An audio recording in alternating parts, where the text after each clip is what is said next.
आज की हमारी कहानी है कमाई। लड़ाई जीतकर राजा कृष्णदेव राय ने विजय उत्सव मनाया। उत्सव की समाप्ति पर राजा ने कहा, लड़ाई की जीत अकेले मेरी जीत नहीं है, मेरे सभी साथियों और सहयोगियों की जीत है। मैं चाहता हूं कि मेरे मंत्रिमंडल के सभी सदस्य इस अवसर पर पुरस्कार प्राप्त करें।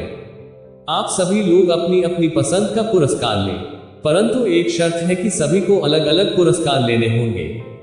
एक ही चीज दो आदमी नहीं ले सकेंगे। ये घोषणा करने के बाद राजा ने उस मंडप का पर्दा खींचवा दिया जिस मंडप में सारे पुरस्कार सजाकर रखे गए थे। फिर क्या था, सभी लोग अच्छे से अच्छा पुरस्कार पाने के लिए पहल करने लगे।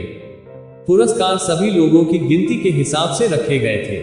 अतः थोड़ी देर की धक्का मुक्की और छीना झपटी के बाद सबको एक एक पुरस्कार मिल गया। सभी पुरस्कार कीमती थे। अपना अपना पुरस्कार पाकर सभी संतुष्ट हो गए। अंत में बचा सबसे कम मूल्य का पुरस्कार एक चांदी की थाली थी। यह पुरस्कार उस आदमी को मिलना था जो दरबार में सबके बाद पहुंचे, यानी देर से पहुंचने का दंड। सब लोगों ने जब हिसाब लगाया तो पता चला कि श्रीमान तेनालीराम अभी तक नहीं पहुंचे हैं। ये जानकर सभी खुश थे। सभी ने सोचा कि इस बेतुके, बेढंगे व सस्ते पुरस्कार को पाते हुए हम सब तेनालीराम को खूब चिढ़ाएंगे, बड़ा मजा आएगा। तभी श्रीमान तेनालीराम आ गए। सारे लोग एक स्वर में चिल्ला पड़े, आइए तेनालीराम जी, एक अनोखा पुरस्कार आपका इंतजार कर रहा है। तेनालीराम ने सभी दरबारियों पर दृष्टि डाली। सभी के हाथों में अपने अपने पुरस्कार थे। किसी के गले में सोने की माला थी तो किसी के हाथ में सोने का भाला। किसी के सिर पर सुनहरे काम की रेशम की पगड़ी थी तो किसी के हाथ में हीरे की अंगूठी। तेनालीराम उन सब चीजों को देखकर सारी बात समझ गया।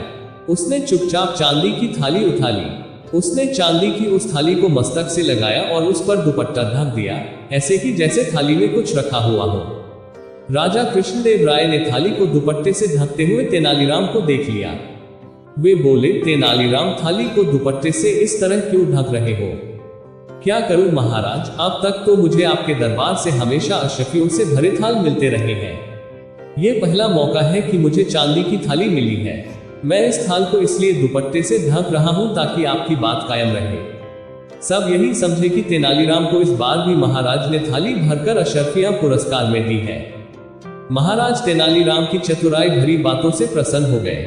उन्होंने गले से अपना बहुमूल्य हार उतारा और कहा, तेनालीराम, तुम्हारी आज भी खाली नहीं रहेगी। आज उसमें सबसे बहुमूल्य पुरस्कार होगा। थाली आगे बढ़ाओ तेनालीराम। तेनालीराम ने थाली राजा कृष्णदेव राय के आगे कर दी। राजा ने उसमें अपना बहुमूल्य हार डाल दिया। सभी लोग तेनालीराम की बुद्धि का लोहा मान गए। थोड़ी देर पहले जो दरबारी उसका मजाक उड़ा रहे थे, वे सब भीगी बिल्ली बने एक दूसरे का मुंह देख रहे थे, क्योंकि सबसे कीमती पुरस्कार इस बार भी तेनालीराम को ही मिला था।